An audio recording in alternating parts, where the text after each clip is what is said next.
আসসালামু আলাইকুম। আজকে তৈরি করছি ডাকায়া বাকরখানি, যেটা বিকেলে চায়ের আড্ডার সাথে একদমই জমে যাবে। অনেকের পছন্দের এই বাকরখানি, তবে অনেকেই জানেন না যে বাসায় কিভাবে বাকরখানি তৈরি করতে হয়। তাই আশা করছি আজকের এই রেসিপি ভালো লাগবে সবার কাছে। আর বাকরখানিটা কিন্তু খেতে খুবই ভালো হয়েছে, সেই সাথে প্রতিটা পরত কিন্তু দেখা যাচ্ছে। চলুন তাহলে বাকরখানিটা বানাতে থাকি। একটা বাটিতে নিয়ে নিচ্ছি 1.5 কাপ ময়দা, হাফ চা চামচ দিয়ে দিচ্ছি লবণ, আর এখানে 2 টেবিল চামচ দিয়ে দিচ্ছি রান্নার রেগুলার তেল। এখন এই ময়দাটার সাথে খুব ভালো করে তেলটা মিশিয়ে নিতে হবে। মেশাতে মেশাতে দেখা যাবে যে ময়দাটা একদম একসাথে লেগে যাচ্ছে হাত দিয়ে চাপ দিলে।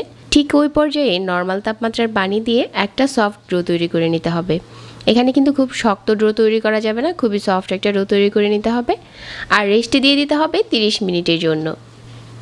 তো এখন কিন্তু ময়দাটা অনেকটাই সফট হয়ে গেছে।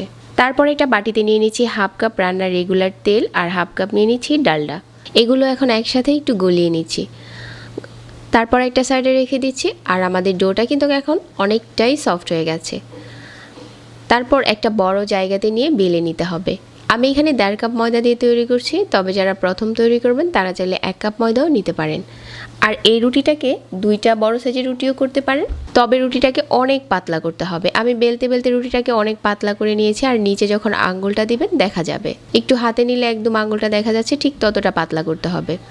তো ডালডার তেলের মিশ্রণটা এখন পুরোটা রুটির উপরে হাত দিয়ে লাগিয়ে নিতে হবে, আর উপরে ময়দা ছড়িয়ে দিতে হবে। তারপর আবারও তেল আর ডালডার মিশ্রণটা দিয়ে দিতে হবে। তো আমি এরকম করে 2বার ময়দা আর 2বার তেল ডালডার মিশ্রণটা দিয়ে দিচ্ছি। এখন বাস দিয়ে দিচ্ছি, একটা সাইড থেকে টেনে তুলে মাঝ বরাবর একটা বাস দিয়ে দিচ্ছি। তারপর এই পাটটাতেও আবারও তেল আর ডালডা মেশানো মিশ্রণটা দিয়ে দিতে হবে, আর দিয়ে দিতে হবে ময়দা। তো প্রথমবার ময়দাটা দেওয়ার পর হাত দিয়ে খুব ভালো করে লাগিয়ে নিতে হবে। তারপর আবারও তেলের মিশ্রণটা দিয়ে দিতে হবে, আর উপর থেকে আবারও ময়দা ছড়িয়ে দিতে হবে, আর আবারও বাস দিয়ে দিতে হবে। তো আমি এভাবে করে প্রায় 3টার মতো বাস দিয়েছি। তো একইভাবে 2বার করে ময়দা আর তেল লাগিয়ে নিচ্ছি। আর এখন সব শেষে যে বাসটা দিব ওইটা দিয়ে দিচ্ছি, আর একটা সাইড থেকে রোল করে নিচ্ছি। এখন বাকরখানিগুলো যেই সাইজ করে তৈরি করতে চান ওরকম করে কেটে নিতে হবে। আমি মাঝারি সাইজ করে বানিয়ে নিচ্ছি, তবে চাইলে আরও পাতলা করেও বানিয়ে নিতে পারেন। তারপর বেলুন দিয়ে বেলে নিচ্ছি, ছোটো সাইজের রুটি করে নিচ্ছি, আর মাঝ বরাবর ছুরি দিয়ে কেটে দিচ্ছি। আপনি চাইলে 3টা কাটা দিতে পারেন, আবার চাইলে 4টা করেও কাটতে পারেন। তো আমার সবগুলো বাকরখানি এখন বানানো হয়ে গেছে, আর আজকের এগুলো আমি চুলাতে বেক করছি। একটা ট্রেতে নিয়ে নিলাম, আর আগে থেকে ফয়েল পেপার বিছিয়ে দিয়েছি।